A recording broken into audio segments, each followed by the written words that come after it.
I already clicked record. Give me some levels real quick. I did it. Check, I did check. it after your story, just so you know. Hey, hey, hey. Check, check, check. Check. Check, This is what I'm sounding like right now. Hey. check, check, check. All right, you're actually louder than I am. You sound great, but Really? because of this I still distance I feel have, like I have very little voice right now. no, you sound great. I'm actually lowering you just a tad. I'm not to where I'll lose you, but just to balance us out, so I don't have to do it in post, as they say. Hey. Hey, all right, dude. Do you want a drum roll? Because I use a drum roll when I do it on.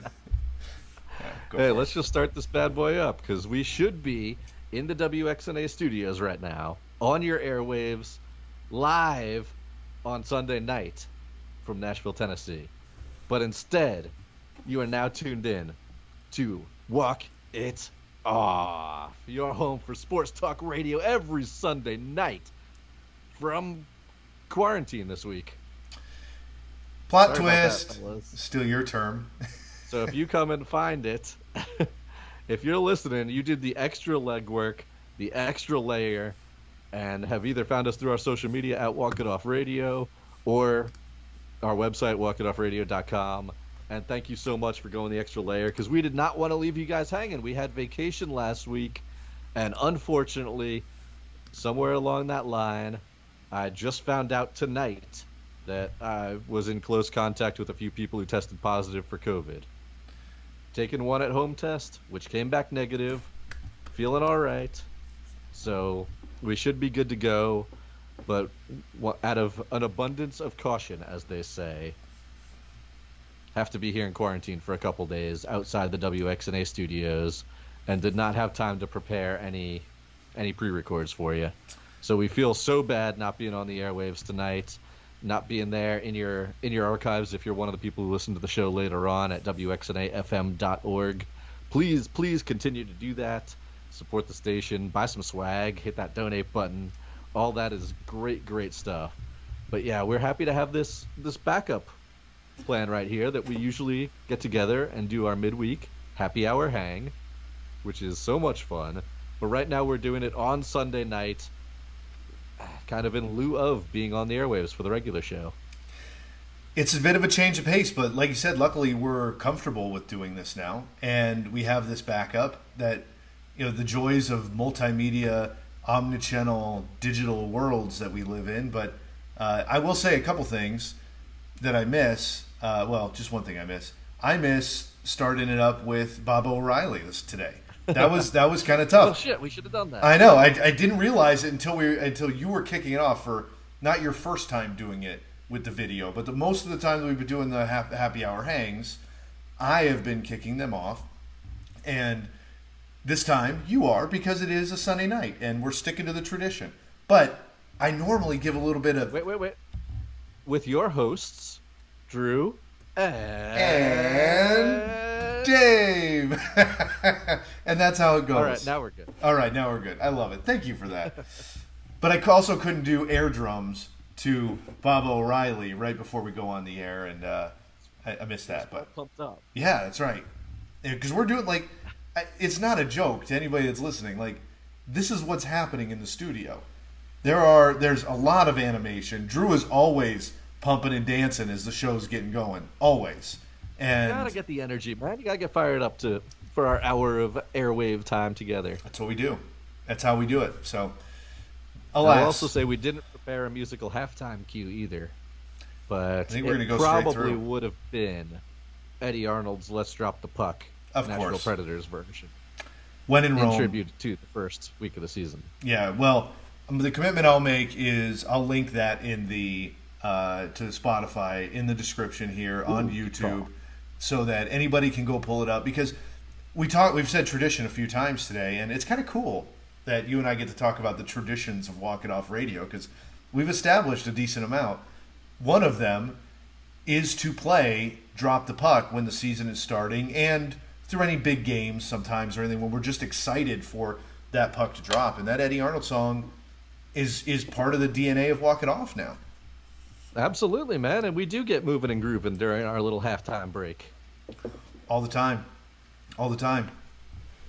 Yep, it's a cool Trying to pick atmosphere. some fun stuff for you guys. That's what we do, man. I love it. So, But speaking of dropping the puck, yeah, they did. They The did. season started. The games count. And the Preds are 0-2. But they were both one-loss games. Very close, but no points. Doesn't count. Too bad, so sad. You hate to start out this way, but at least, there are some good things to take away. But man, this is that season we're really curious how it's going to go. The first season where David Poile has admitted the Preds are in what he terms a competitive rebuild. And how competitive and how much of a rebuild happen are going to depend on those results on the ice. No, and we got good news right before the season started with the Preds announcing they re-signed Matt Ekholm to a 4-year contract, which is great. After all the trade rumors he went through last year, just such a steady presence as that left-hand shot on the blue line. This felt like a good move for the Preds to keep some of that together. But of course, you got people there who are saying, tear it all down. Why are you re-signing veterans at this point if you're going through a rebuild? Well, exactly. A competitive rebuild, while it sounds nice, that's also kind of the worst place to be in any sport right now. If you're on that borderline playoff team, you're not winning championships, and you're not getting high draft picks. I know. I am so torn on this subject, and I have been ever since we started talking about the process, and probably even before then, about the best way to approach a situation like this. I think one of the things you always have to look at is who your GM is and what their track record is. And a lot of times, most of the times even, clubs don't have something to point to, because when you're coming into a situation like this, you usually have a new GM, somebody who's come in to helm something like this because everything went to hell at some point. But we're lucky to not have that situation. We've got David Poile, who, if anybody can navigate us through it, I think it is him, because it is doable. But I just don't know how, because you're right. You lose assets, you lose levers to pull by doing this. But I have to say, I don't think the Predators were so bad that it warranted something like that. I think they're still in tweak mode. The way that I read his comments more than anything is lower your expectations from going to the Stanley Cup and bear with us as we make these tweaks, because we're not the team we were 3 years ago coming off a Stanley Cup run. We're a team that is and should be playoff bound, but we've got some more stuff to figure out, some unpredictability before we get there. Man, and a total surprise, I agree with you here. Mark that on the calendar. The Preds have just been too good a team. Yeah. To tear it all down. There's a lot there. Again, this team took the Canes almost to the limit. That overtime loss that knocked them out of the playoffs last season, that was a good team that the Preds took to the limit in the first round of the playoff series. It's still a very competitive team. And this soft rebuild kind of thing just means you're getting some of those younger players in there getting a chance for real minutes. So you have still your core of players who is, again, way too good to be a bad team in the NHL. With UC Saros, with the blue line that the Preds have established, with Matt Ekholm and with guys like Robin Josi there, everything that they've got going on, with that top, the Yofa line's not together anymore. We lost Victor Arvidsson, which is very sad, but Phil Forsberg is still there, needing a contract extension if you're going to be keeping this band together. They weren't able to get out from underneath the Johansson or Duchesne contracts, but this is still a team with a lot of talent there. Mikael Granlund was re-signed, and surprisingly wearing the A to start the season over Phil Forsberg, which shows how much the Preds team thinks of Granlund and the progress he made and what he meant to this team last season. But then you're also incorporating, honestly, a pretty strong youth movement to that core. You've got defenders like Dante Fabro and Alexander Carrier who already put in important playoff minutes for this team and showed they belonged, as well as, the beast line with with your guys like Yakov Trenin, Kelly Yarncroke is gone from this team right now too, but all of a sudden, Ili Tolvanen is going to be playing big-time minutes, counted on as a goal-scoring role. Phil Tomasino has a spot on the main team. Igor Afanasyev played some serious minutes right after getting drafted in the preseason and probably isn't too far away there in the AHL. There's a lot of younger talent coming up to join this strong core, which can lead to an unpredictable season. We don't know where this Preds team is going to be halfway through. If they lose a bunch of games early, do they try to sell off some veterans? Do they attach some draft picks to get out from under those contracts and embrace a rebuild with this youth movement that they have right now? But if they win, you could still see this team definitely being in a spot to trade for some more veterans and go on a run, because the talent is still there. The core is still there. It's a transitional season, but I don't think a rebuild is what the Preds have in mind.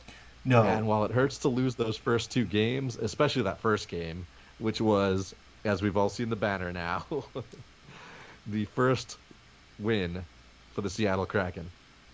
Yeah, you don't want to go down in history as the loser. And even if it's a relatively meaningless game like that, it's never a good feeling. But what's cool is that we got to play the Kraken, and it was a competitive game, and you were there, and I want to hear about that. But I want to focus on something you just said that I really appreciated, that I think is the rebuild here, which is when you look at a rebuild in any other situation, when they break it down, you're right, they collect that young talent, and then they play them, and that's still part of the rebuild. I think what we're talking about here is the latter stages of a rebuild like that, because we've collected that young talent. We didn't need to break it all down to get that on our team. So that puts us in that area of being competitive while also seeing where these folks fit on our team. Can they be as good as a lot of them looked last year? Can they reach the potential of their draft status and things like that? And so those are the variables that we're dealing with here. And of course, what do some of these veterans have in their tank and all that? And the normal narratives that we have with the Predators every year, with the veterans and the team meshing and those things. But we're not always talking about young players coming up. Maybe one every season, something like that. Or, we're always talking about Tolvanen every season and seeing when he's going to hit. Only last year got his first real playing time. Yeah. After, 2-3 years of being a top prospect. Yeah. It's he's one of the most exciting players this year, and he's finally had a chance to prove himself. And he started off with a goal. So, first goal of the season for heck the Preds yeah. was Eli Tolvanen. That's really exciting. So, I think this team has the perfect blend of leadership and veterans and young players. Let's not forget about Saros back there too, who's getting better every season. This is not a team that wasn't a finalist last year. How cool is that? All those lead to the term competitive rebuild. And we're talking about buzz terms, right? Like, we don't need to get too worked up about it. That is just an apt thing here, is we've got some foundations to lay while we are competitive and, frankly, can still be in the running for even, this is a team that can be a Stanley Cup team. I don't think there's any doubt about that. I don't think our expectations are there. I think if it meshes, but this is a team that can compete and go on a playoff run. I don't think it's out of the realm of possibility. It's not. You make it to the playoffs, you get a hot goalie. We've seen that happen time again in the NHL. But the only thing against that is saying there were clear rebuilding trades, like Victor Arvidsson for draft picks. True. And of course, the big one that's going to be discussed for a while was sending Ryan Ellis to the Flyers and getting back Phil Myers and Nolan Patrick, who was then spun off for Cody Glass. Yeah. And my first impressions being there at that game, watching, analyzing as a radio host, sitting there at the game, my very first impression of this year's Preds team is that Eli Tolvanen looked like he was ready to make the jump. Even before he scored that goal, he was electric in the first period of that game. Every time he touched the puck, his moves in space were freed up. They just missed on a couple of home run passes. Tolman looked like a dangerous, dangerous man, nonstop out there on the ice. And him taking that leap that we've expected for 3 or 4 years now would be huge for this team. The other big takeaways I had from this game weren't quite as kind, though. The same problem that has plagued the Preds, I feel like for time immortal for this team, has been the center position.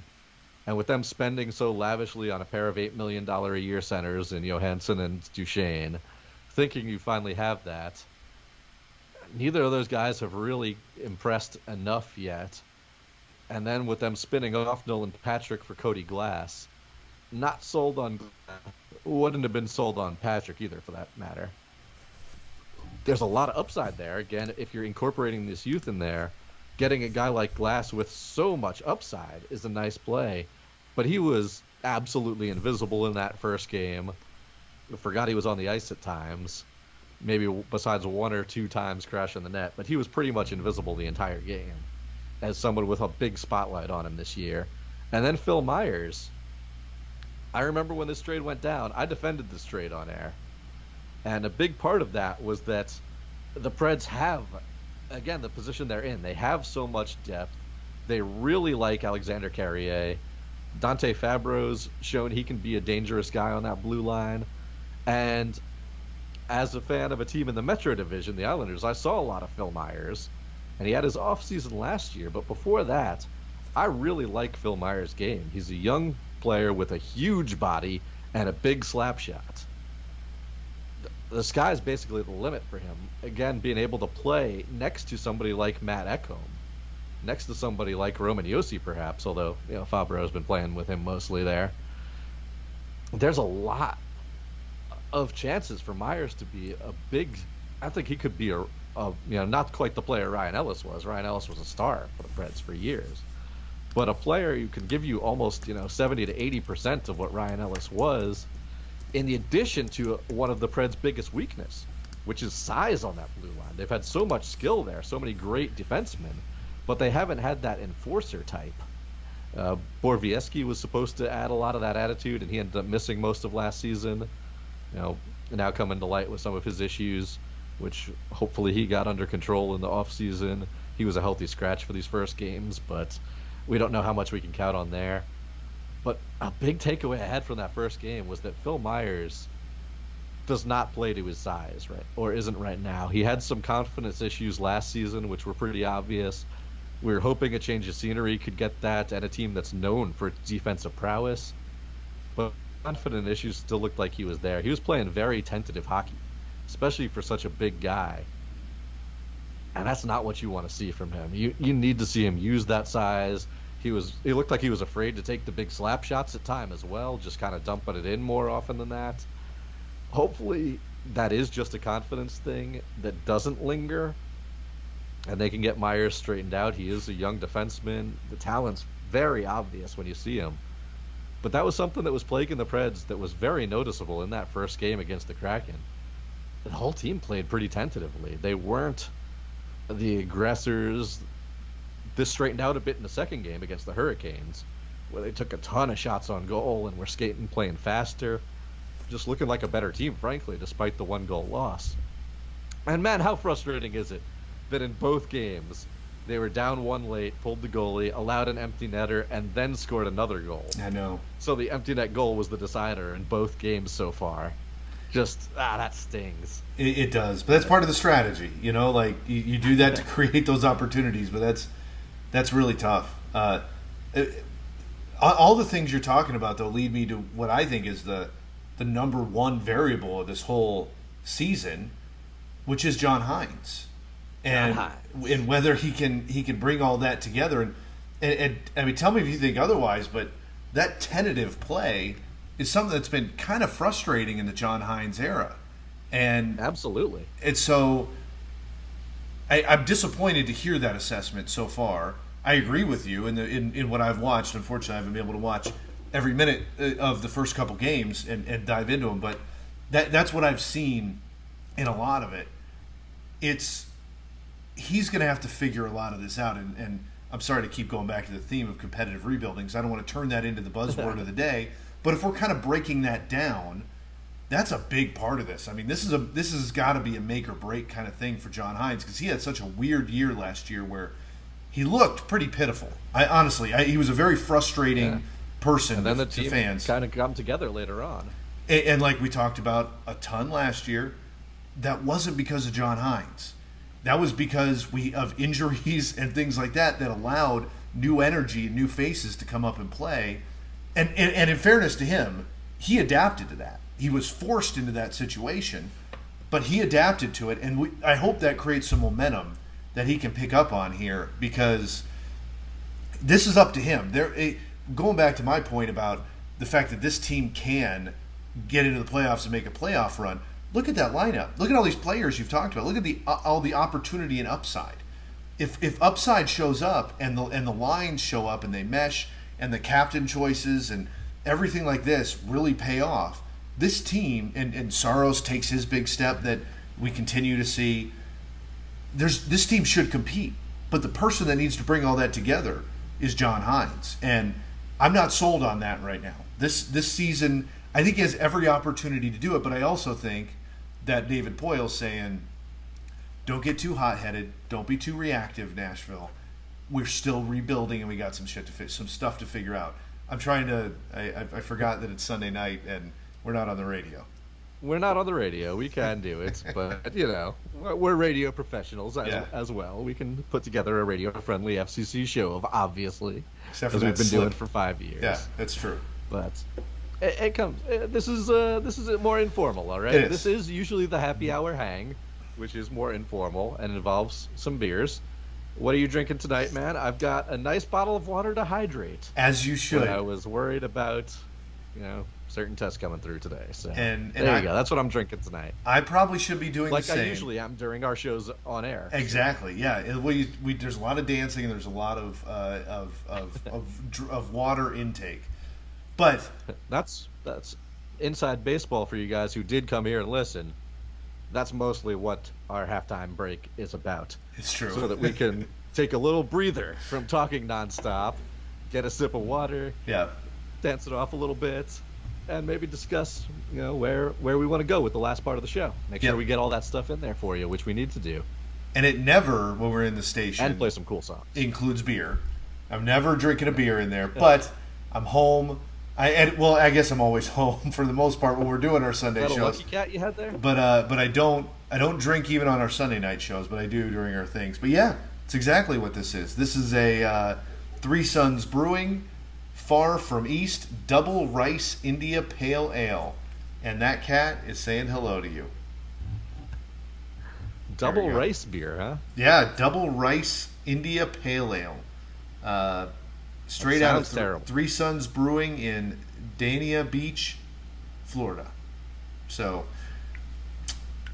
it's decent. I've been sipping on it for a minute now. Let's just say that. It's not horrible, but not what I'm totally feeling tonight. But it was a Sunday night. I was trying to get some football on earlier and bopping around the house, trying to get comfy after. I was traveling as well over the last few days. And so it's nice just to be home, as I'm sure you can relate to.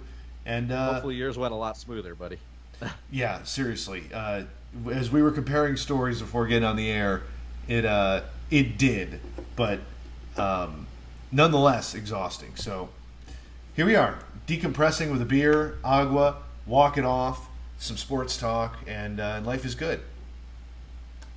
And hey, man, I'll tell you also from being at the games, the Preds start out with a nice little homestand to start this season. Your opinion is very agreed on among the Smashville faithful. John Hines does not have very many fans out there in the stands. And I believe this is fair. Again, the big energy boost last season came from that Herd line. Yeah. Which was, again, just injury fill-ins. But David Poyle recognized this, The team protected Tanner Jeannot in the expansion draft. They kept that band together. Yakov Trenin had a fight where he definitely won against the Kraken in that first game. Showing a little bit of energy, they can still be that production and energetic line that this team needs. But John Hines, look, it was kind of a curious hire when it happened. His only real record of success was the year Taylor Hall went absolutely insane for the Devils, winning the Hart Trophy. So if you don't have that Taylor Hall, there's not much there. And hopefully, we can lean into that a bit this year because there will be more energy. There will be, Cody Glass, Phil Tomasino, Ellie Tolvanen, the Herd Line, Carey. There's a lot of youth here. Yeah. That can hopefully bring some fresh legs, bring some energy to this team. But there needs to be that fight that, doesn't necessarily mean hockey goon mentality as much as we feel every team needs somebody like that. Get a little bit of that for sure. But you need guys who are going to win those battles in the corners. And you need, like we've been saying, postseason after postseason, you need that big body, that kind of mean defenseman who's going to make sure guys don't camp out in front of your net for rebounds. Yeah. Pekka Rinne was the guy with the most attitude of clearing the front of the net in the last few postseasons. True. And we've seen, especially in the Kraken game, they created a lot of confusion doing that, and there were some rebounds to do that. We just can't have it happen. So, yeah, well, maybe Eeli Tolvanen will be his Hart Trophy winner this year. Hey, there's a lot of talent here. I still do think this is a very competitive Preds team. It'll be very disappointing if they are in a position to tear it down by the trade deadline. The Central Division is winnable. Not winnable. The Avalanche are going to win the Central. I don't think there's much debate about that. That's fair. But the playoff spots are quite winnable. Now, the only team that you can say is totally out of it this early in the season are the Arizona Coyotes, who are in the middle of their own non-competitive rebuild, which is going splendidly through the beginning of the season, let's just say. Yeah. Yikes. I know. But hey, they're in the Central now, our new neighbors, and you couldn't have asked for a nicer team to join your division. This is the time. Yep. I'm curious how Chicago. And it was cool seeing the Kraken on the ice, man. Yeah. It was great. Their colors are beautiful. We had some dissent, more dissent than I thought among the crowd who weren't fans of their road kits, of that minty, that ice blue that they have on the road uniforms. But their flag up there, in the rafters, hanging with all the other teams, looks fantastic. The logo projected onto the ice looks so good. Unfortunately, the Preds didn't have a big show before it, like the Vegas Golden Knights did. But nobody puts on a show like Vegas. Yeah, come on. We know that. It was still fun, and the atmosphere was incredible. Smashville's always going to be the best seventh man in the business. Always. That stadium was rocking. It was loud. When the goals were scored, it exploded. Whether people were high dapping or whatever you had to do in this weird time to get in there, vaccinated only at Bridgestone right now. But hey, man, Smashville's back. We're so ready for it, and we got more games at home coming up. So let's fill out this month and get a couple of wins. That'd be real nice. Yeah, let's get on a run. The foundation is there, like we talked about, both with the lineup and the plan and even the performance these first couple games. I think we can see this coming together, but it's got to now. I really don't want to be talking about in 3 weeks what kind of team are the Nashville Predators. We may have to, and I don't want to say that's the worst thing in the world because it's still 3 weeks in, but I'd really like to see this team come together and really understand who they are and what kind of identity that they have early on with just some consistent play. 5 or 6 games strung together, even if they're not all wins, where we see a consistent game plan and play into those strengths and really cleaning up some of the small things and the blocking and tackling, as they say, and that would be really encouraging for me to see early in this season. But either way, we're gonna have a fun team this year, man. There's no doubt about that, and I'm gonna really stoked to see some of these young stars emerge, to see Saros this year continue his run. I think he can be elite, and I think that's one of the greatest attributes of this team right now. Beyond what I think is the greatest attribute is I really honestly think this team is a team.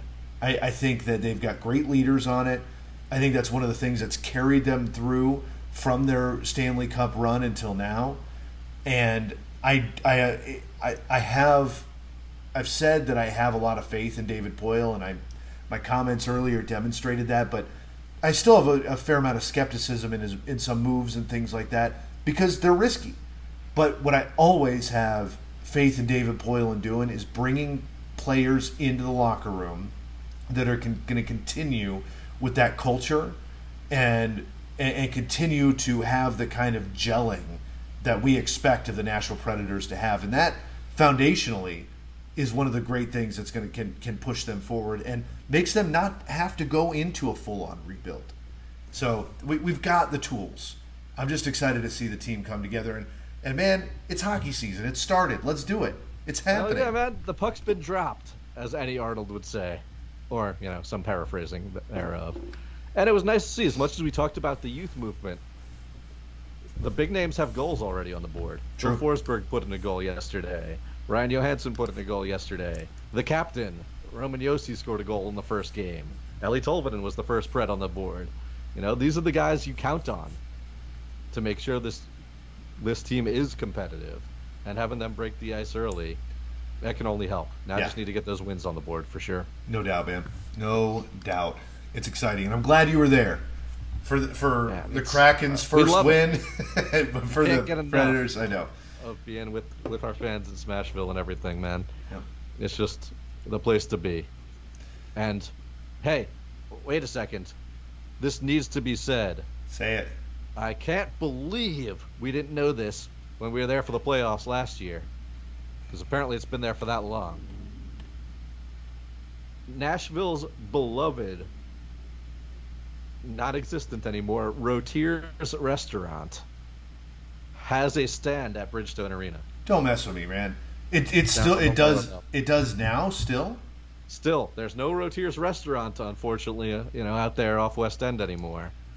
But there is a Rotier's stand at Bridgestone. So you can go get a French bread burger down there. Oh, you can.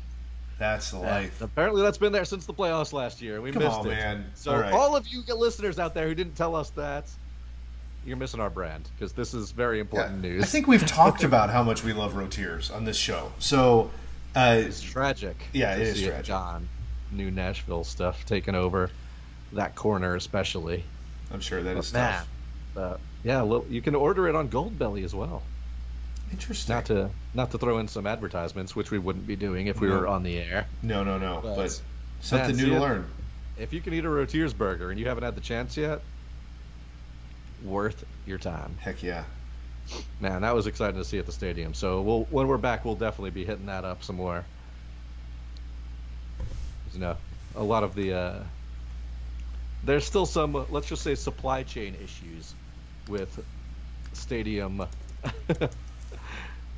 concessions going on lately. I bet, and at least there's people showing up to ensure that they're all open because that was one of the tough things early on too. But damn it, where's the cough button on this thing? Where's our board? I tried to talk loud enough over you, but it didn't work. A cough cover. Yeah, that's exciting, and that's still there though. So I can't wait. I'll be getting into town sometime soon to go check out a Preds game. But the good news is, beyond that, the tickets going on sale for Preds Stadium Series at Nissan Stadium. Yeah, this is a big year for the Preds, no matter what, because we finally got our outdoor game, and can't wait to be a part of that as well. I'm super excited. I can't wait. I'm really hoping to be there for that. So. So many things to look forward to, and every sport in the world is going on right now too. Drew, what is up with that? Hey, the NBA starts this week. Let's throw the ball in the air, not drop it. The opposite. Yeah. Let's throw the ball. Let's jump the ball. Let's jump the ball. Yeah, I like that. Where's our Memphis Grizzlies "Let's Jump the Ball" song? But man, we're excited for this Grizz season as well. This preseason was basically a Ja Morant dunks highlight film. This is what you can expect from this team. They're going to be fun. The news that Dylan Brooks isn't going to be ready for the start of the season is a real bummer. It is. After his big step forward in the playoffs last season. But Jaren Jackson's healthy from the beginning of this year. And this is that deep Grizzlies team. But of course, the big selling point is Ja Morant. Yeah. And his ascent to superstardom, as well as just one of the most entertaining players to watch I might posit that he's just about the most entertaining player to watch, at least pound for pound, in the NBA. Definitely pound for pound. But I entirely agree. Like, if it, what I the way I like to rank in active players nowadays is, I can't remember who started doing it. Maybe it was one of the guys with Grantland or ESPN, but not everybody's doing it. Tiering, right? Like, we don't need to decide one between the other, but there's a top tier, right? And there's multiple players there, and there is no doubt that John Morant is in the top tier with just a few other players of the most exciting individuals to watch in the NBA. And we've got him in Memphis, and the only thing that's keeping him, Drew, for being the only two things keeping him from being one of the more exciting superstars out there are a successful team. You know, they've been moving in the right direction, but a playoff run this year would really cement that. But two is, and it's one of the things I lament often about the NBA, is he's in Memphis, and I love Memphis. You know, we've talked about my Phoenix Suns are similar too. You know, it's just not one of the markets that gets all of the attention. And even if there are great players there, and he will still be able to ascend to superstardom, it's just not going to be as visible or recognizable if he's in, LA or elsewhere. So I feel like there's less of that now, though, because we do have that league pass ability to watch teams you might not see normally. That's true. And then look at some of the superstars that are sticking around right now. I mean, the big one, of course, is Giannis Antetokounmpo staying in Milwaukee, losing them to the championship last year after signing the Supermax. Everybody knows Giannis, and he plays in Milwaukee, another one of your smaller markets. That's a great point. Dame Lillard in Portland Williamson is 100%. Those tier of exciting players. Zion Williamson is right there. Yes. Playing in New Orleans with the Pelicans, who've been as irrelevant as they come for a while. That's a great point. And it still leads Ja to being the pound for pound entertaining basketball champ. For sure. He's half of a Zion, but yeah, that's a great point. Maybe I'm a little jaded by it, but either way, he's still got some ground to dig out of and to get there. And I think this year it happens. Honestly, like, I have not been more excited for a Grizzlies season since this season, because we talk about a team that has just consistently moved in the right direction, and you just can't ask for much more out of an NBA team. And this just feels like that year next step where the big step happens. I'm excited for him. And I think I mentioned it on the air on one of the Happy Hour hangs a while ago on the GM survey. The number one pick for breakout star this year was Jaren Jackson Jr. Pair him with the whole rest of that team, and we've got something special, man. Pair him with Ja, especially, and it's going to be exciting. We were still kind of looking for them to turn some of that depth into more maybe star power in the starting lineup. That didn't happen, but again, this is going to be a good team. I don't know if they made that next step to title contenders, which is the next step from where they are. I don't know if they're there yet, but getting Jaren Jackson back, having him take the step forward that he could, that would be a huge link in that puzzle. And hey, if you want that excitement, 2 of the Grizz' first 3 games are against LA teams. So let's get that excitement. Let's get all those eyes on what can be a really, really fun Grizzlies team, a really competitive Grizzlies team.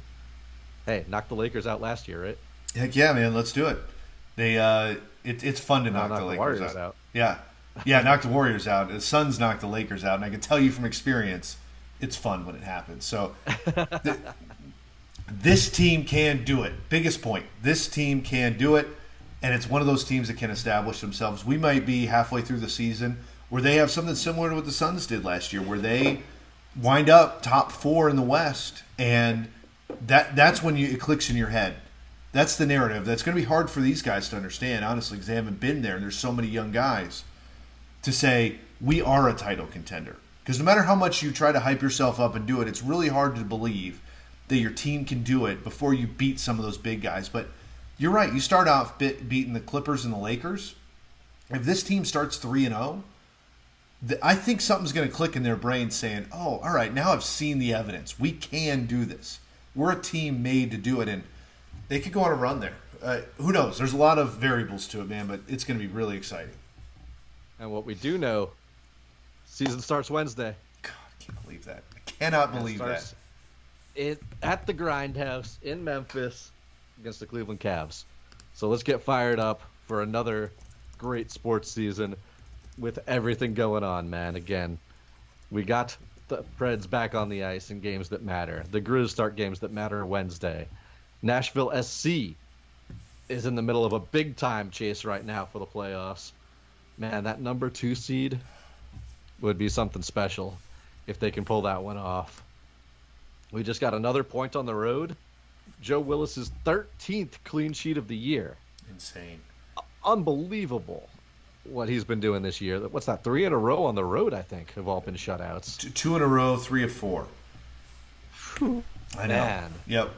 The way this team is playing this year, still undefeated at home. This deep into the year, less than a month left in the MLS regular season. It's been amazing what Nashville SC has been able to do. Yep.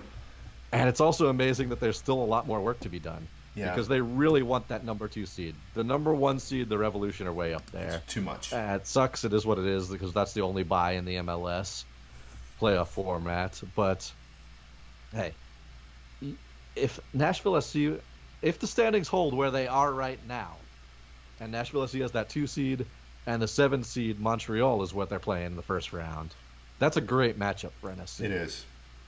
The best defensive team in the league, by far the least goals allowed, is playing a team that has the most trouble scoring in the MLS, which sounds great for Nashville SC.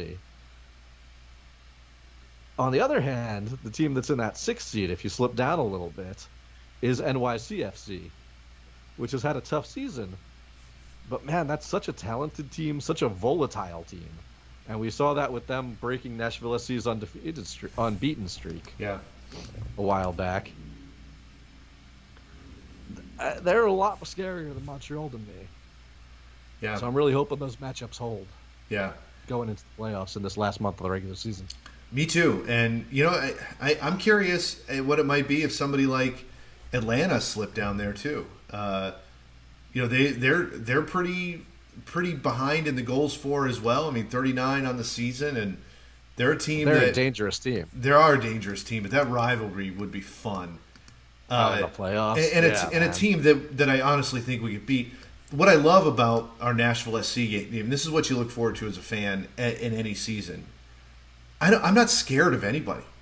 The Revolution are kind of nutty, but I still am not scared of them. I really honestly, I want a good matchup. She's taking care of business this season. They have. So obviously, I want the best matchup for us because anything can happen. But anywhere this lands, Nashville SC's got a shot. I really feel like it. They're, you know, here you and I feel like we're just pumping everybody. We always do that, but like there's excitement behind every team. We're right the most now. optimistic sports show in town. We are. Or we do hold people's feet to the fire, all right? That's true, too. Look, John Hines. Play to your size, Phil Meyer. Yeah, I know. Come on. But with that said, Nashville, I think, is the most exciting team, Nashville SC, in Nashville right now or in Tennessee. That's a hard thing to say because, I mean... They're winning. Well, they're not losing. Yeah. They're getting points. and they were winning. They've done some incredible things, and I think they're one of the strongest teams in Nashville sports right now. There's going to be a lot of contenders, and the Titans should be the number 1 contender right now, frankly.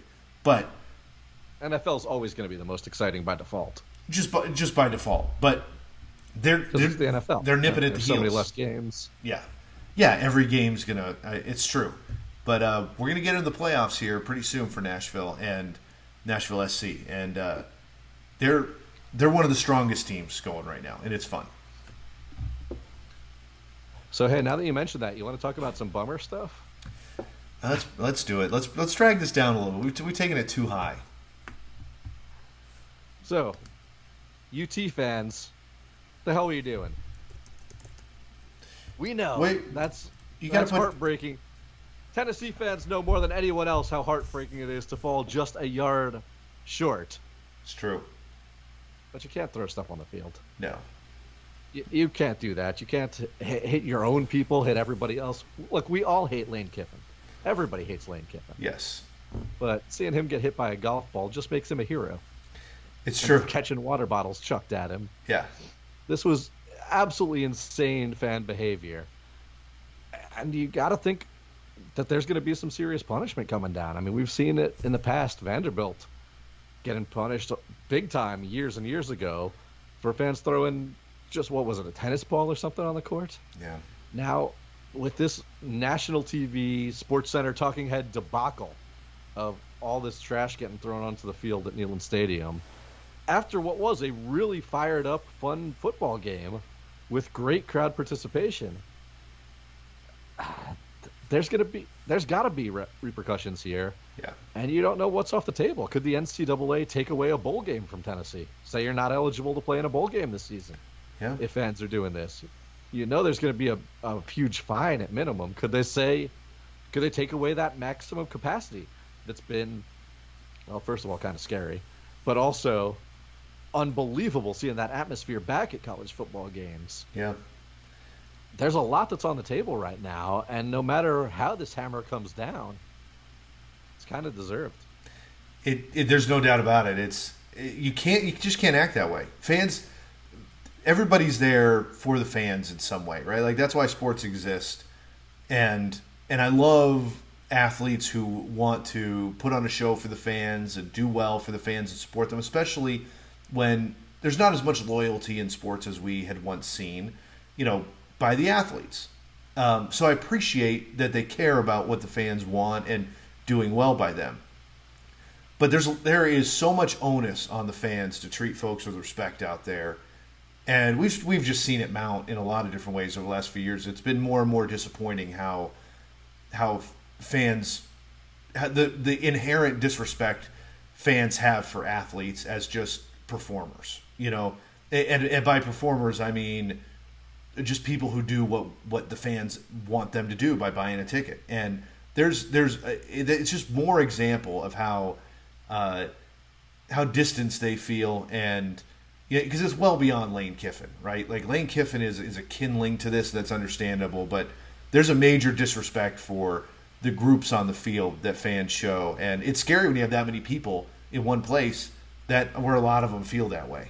Look, but if you need anything, watch that ESPN documentary on Steve Bartman. Yeah. If you want to know how fast that herd mentality, that True. mob mentality can get out of hand. It's a great point. And It's just be one. absolutely terrifying. I mean, yeah, you can't do that. You know what? I blame social media. Just letting people get so close and feel like they have this intimate connection to everything that's happening on the court, and not just... There's truth there, but that should humanize them more too. I don't know. It's weird.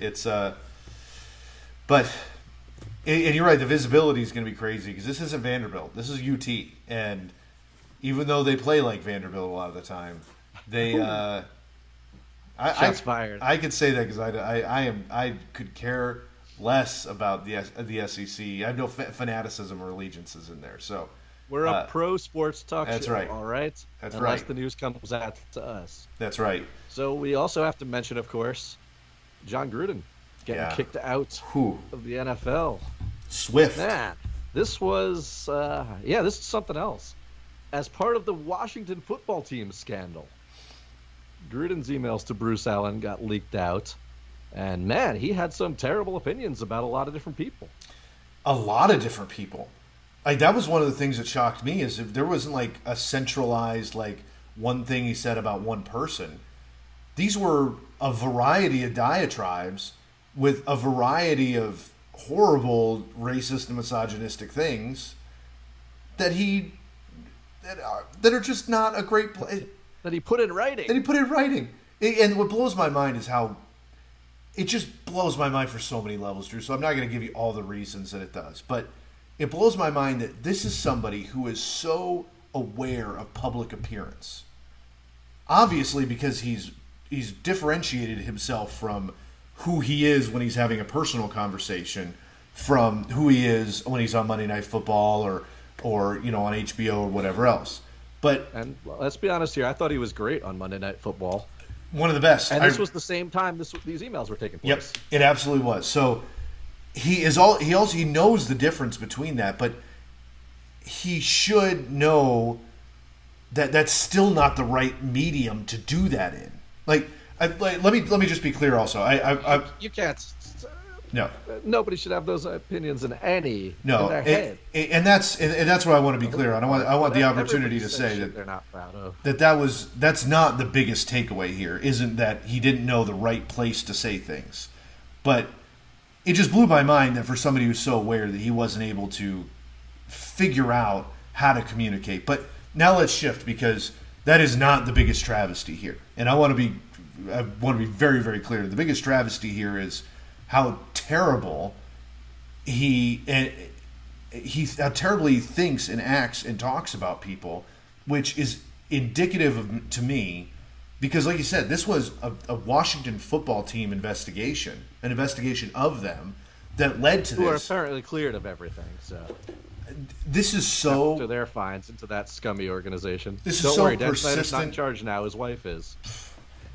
And this is just because of that too. I mean, like, you know that this scummy behavior is so pervasive and so persistent everywhere, and it's one more example of it that should really, really ring an alarm in all our heads that what we see is not what we're getting.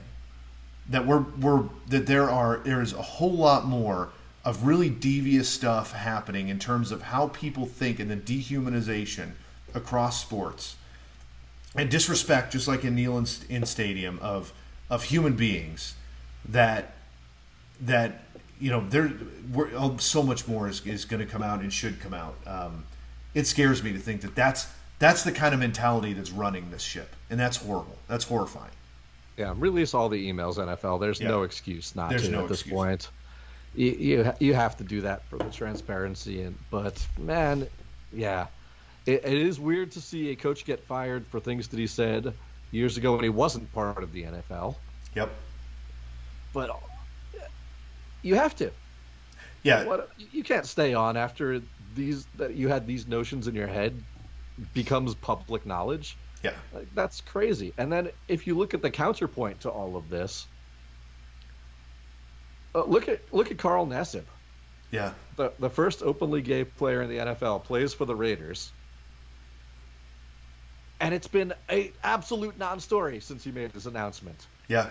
All those fears, all that, it's going to destroy the locker room. Nobody's going to want to play with him.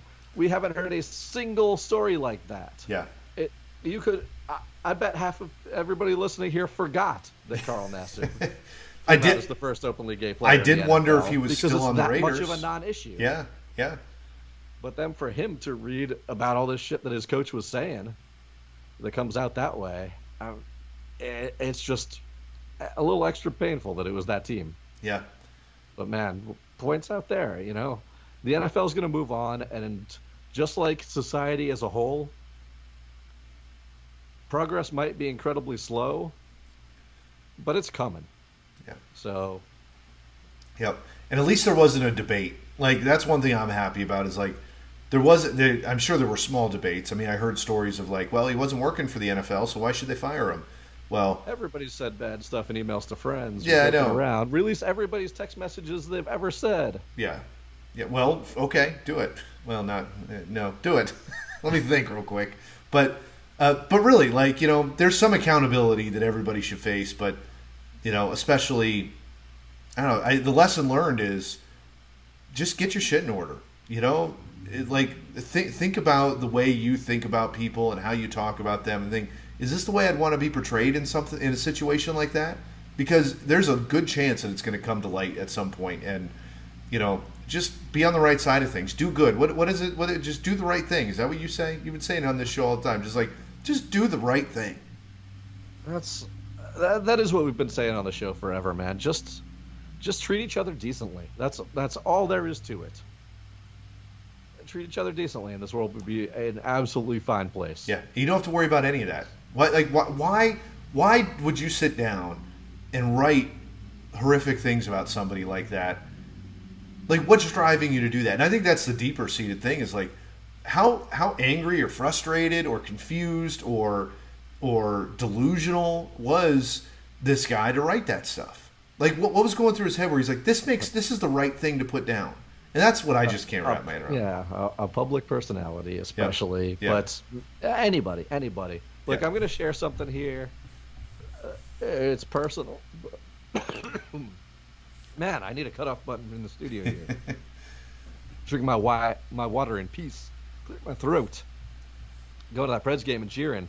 Voice isn't quite back yet. Gotcha. Don't worry, the COVID test was negative. That's right. But look, neither of us are parents. We don't have that thing there. But I will share one thing that my father told me when I was really young that has really stuck with me as kind of something so obvious to people that would help so much of the society. He said, look, if you're out with your friends and you're about to do something and you don't know if it's the right thing to do or not, here's the test. When you come home later, would you be embarrassed to tell me you did it? And It's great. that stuck with me. Yeah. You know, if your thinking is something right or wrong, if you'd be embarrassed or worse if that came to light publicly, don't fucking do it. Yeah. Yep. Yeah, truthfully. And one of the things that, first off, I love that. And that's a great guiding light. What I've learned is if I even get to that point now, it's like if I'm even debating if this is wrong or right, chances are it's not. It's just not the right way to go.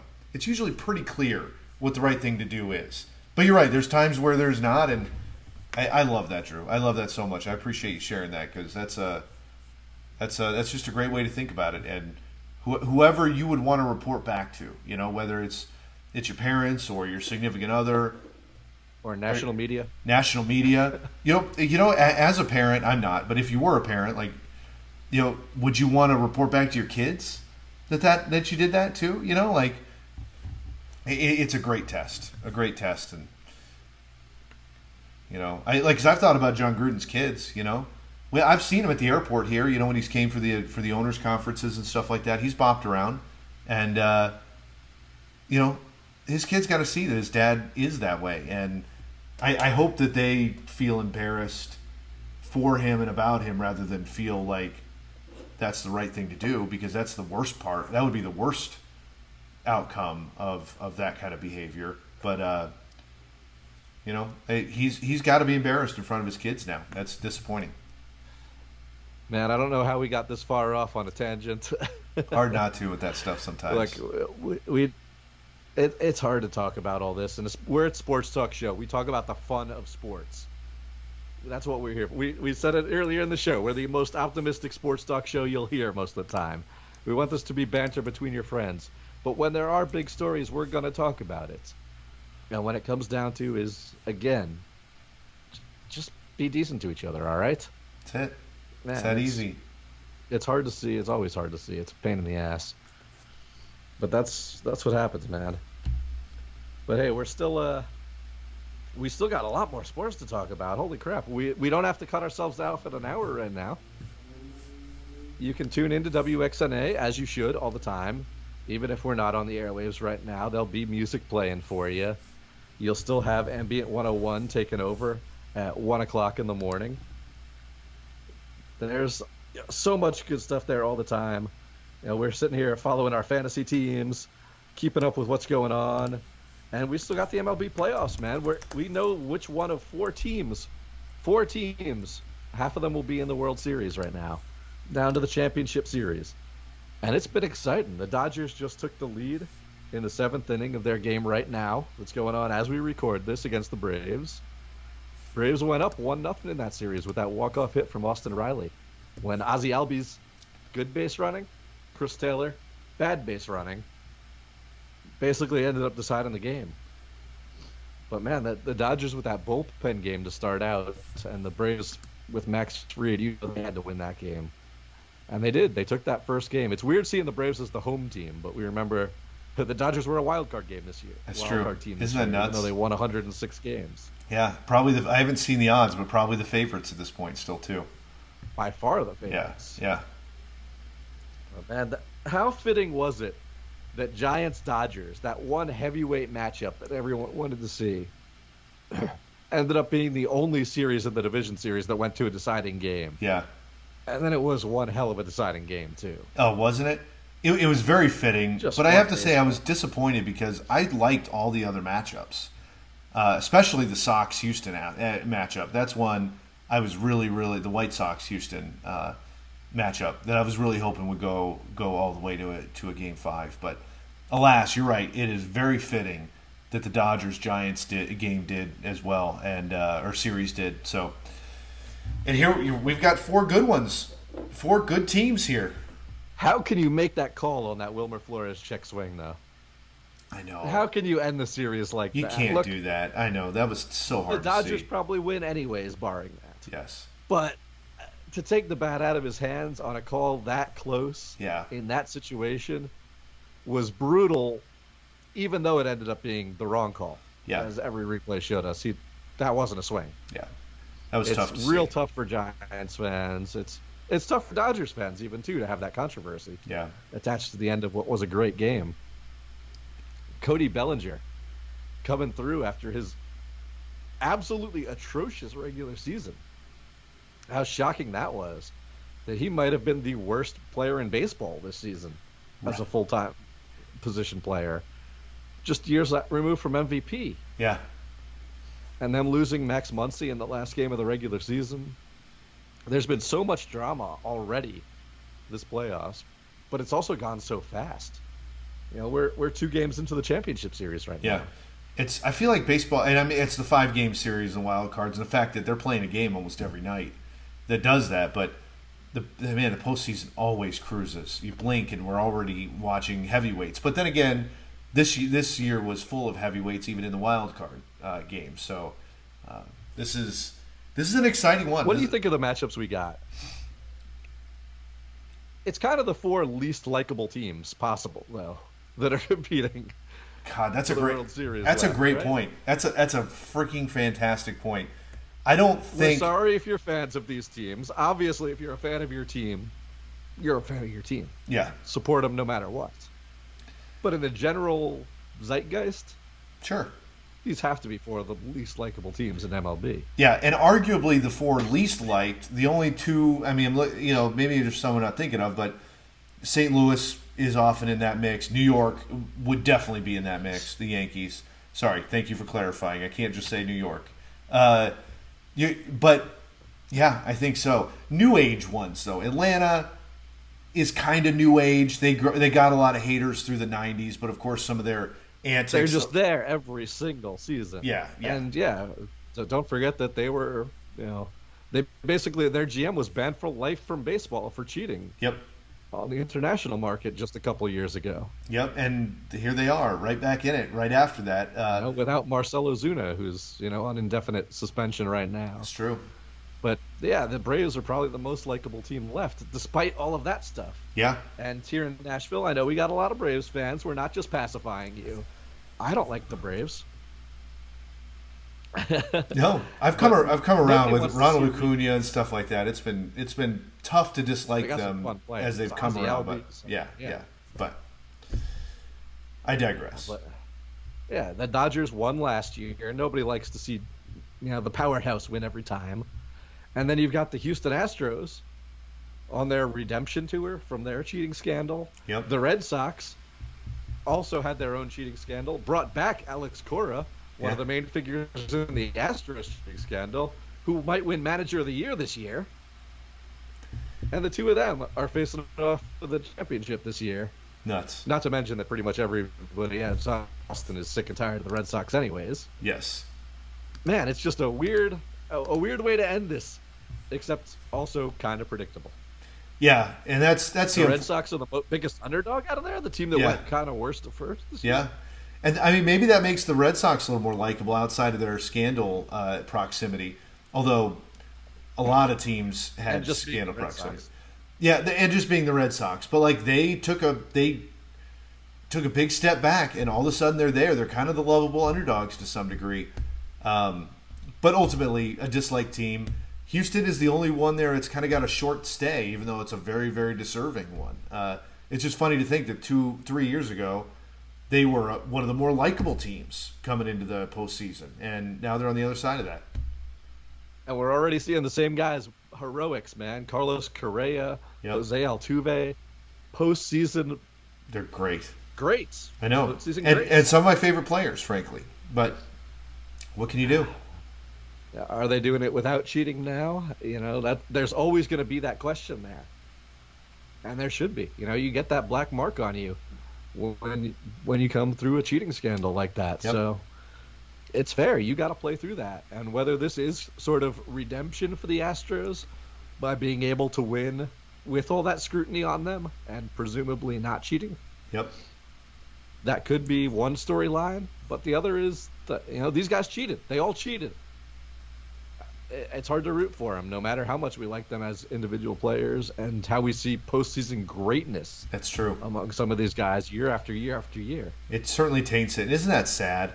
But, if there's a little silver lining, it's that if we see Dodgers-Houston, we have some great memories from that. Like, to see them, that clash Some angry again. memories from that. For sure. I'm just talking about from purely watching baseball. That was a heck of a series. So a rematch there, which if I'm making my pick, is how this winds up.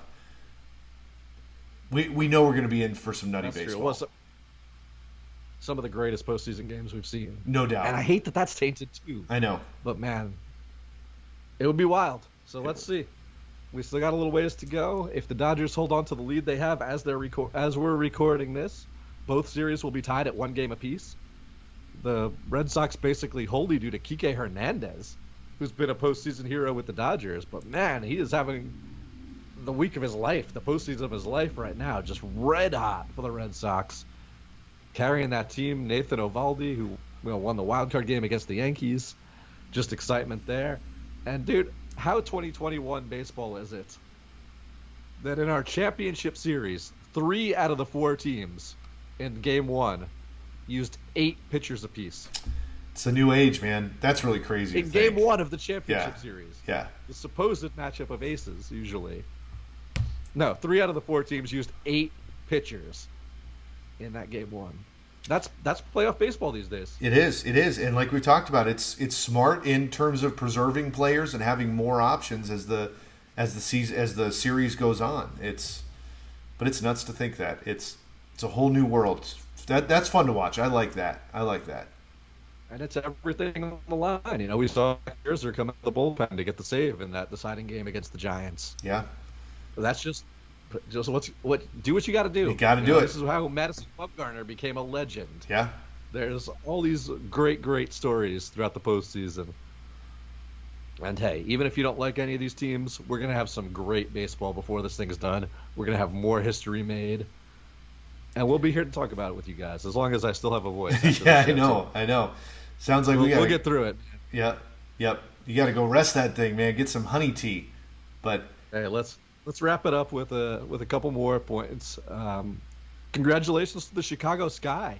Yes. Winning the WNBA championship earlier today. Yep. Man, that was something else. Look, I'm sorry. It's got to be tough for you out there to see Phoenix lose in the finals in both professional basketball leagues here. Hey, I will take a loss in the finals and never get in there. It was tough this year because that Mercury team is elite beyond measure. Yeah, fighters. Total fighters too. The Chicago Sky are incredible. They've got Candace Parker, one of the best ever. Which, by the way, I went to breakfast downtown a little while ago, and who was having breakfast there? Candace Parker, right before game right between games. Yeah, earlier on. It was pretty cool to see. But and that's awesome, and what a great story with her coming back to her hometown team, and then being a big part of them winning the championship this season. Yeah, that's unbelievable. Yep. But yeah, there's some great talent there. Courtney Vandersloot developed into one of the best point guards in the league this year. Yep. And the Finals MVP, of course, Kayleigh Copper. Yeah. She is one of the most fun players to watch in the NBA. Just endless energy and grit, man. Yeah. It was a fun team. They knocked off the Connecticut Sun, who were the heavy favorites in the earlier round.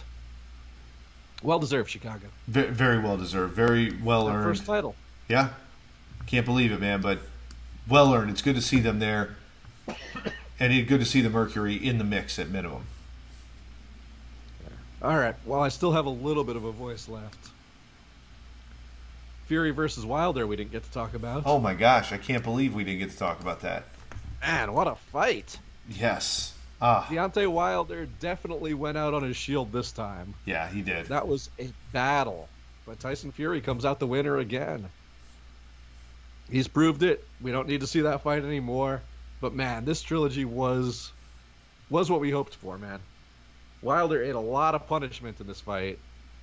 But Fury also went down a few times. There was some drama. But man, what a fight. Just both of these guys gave it absolutely everything. It was fun to see, and what a knockout punch, man! God, I know. Fury to win this thing. You just can't ask for much better in a heavyweight battle, and it just goes to prove what you've been saying on these airwaves, for really since we started here, is that we're in a new elite era of heavyweight boxing, which makes boxing more exciting on its face, because heavyweights, they carry just let's just say a lot more weight in a lot of ways. When that's doing well, it makes the whole sport more exciting. So, and this was the ultimate matchup. That put the shine back on it after Anthony Joshua had that upset loss again. True. Just a little bit earlier. But man, outside of heavyweights too, that fight that happened just this week, if you ever see Emmanuel Navarrete's name in a match, you watch it. Holy crap, man. Navarrete defending his WBO title there with a unanimous decision over Joey Gonzalez. This went to the distance, and Navarrete threw over 80 punches around. Just every fight of his is insane. It's what you want to see every time you tune into a boxing match. Just crazy. Maybe you don't get that big knockout, but just the non-stop action. He works hard, Unreal man. With these guys. He works hard. That's obvious. I couldn't throw 80 punches against air without getting hit. No way, 12 dude. rounds. No way. Pass out right here. Absolutely. But hey, man, it's been great talking to you. I hate that we weren't on the WXNA airwaves tonight. Please go to WXNAFM.org. Check out everything that's going on at that station. Hopefully we will be back after another negative COVID test next week.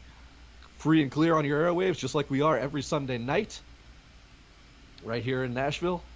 And man, we'll have more stuff to talk about, of course. NBA will have started. Preds going on. Playoffs going on. Big week, man. Big week. Man, it's going to be fun. Great time. Can't wait. See you next week while I still have some voice left, buddy. All right. Take care of it. See ya.